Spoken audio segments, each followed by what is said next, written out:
oil engine will have sensors. Sensors for all those aspects on which the fuel burning is dependent. Something like engine speed, coolant temperature, oil pressure, then how much is the driver pressing the pedal, what is the temperature and volume of air which is coming inside.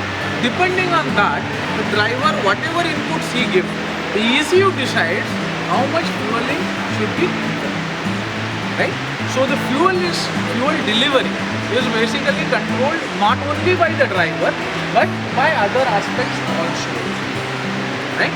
And that's why the combustion of diesel is more particular, more accurate in terms of common rail engine.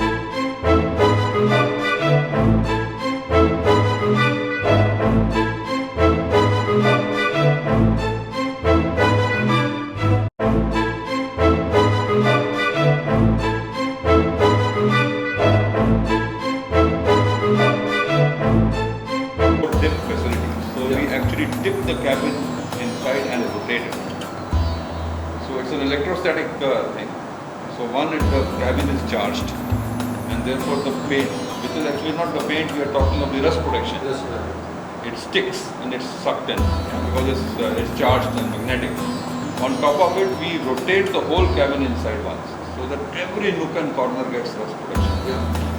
And nobody else uses this facility anywhere in the world. I mean, anywhere in India for sure, 3 places in the world, And this gives protection. So that's why many of the customers who have our trucks for last 4 years, their cab as good as me.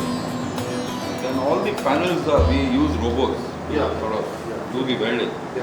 And that also results in a complete integrity of the panel is so good. Integrity of the body is so good that after even misuse of lakhs of kilometers, you don't find it rattling. You don't find, you find the same comfort.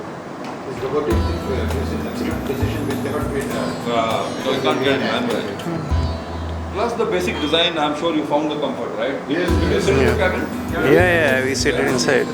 We had a ride also. They had a ride. No drive, right? No license. A big vehicle. You are allowed to do that. No, but without, I have a heavy vehicle license. But Yeah.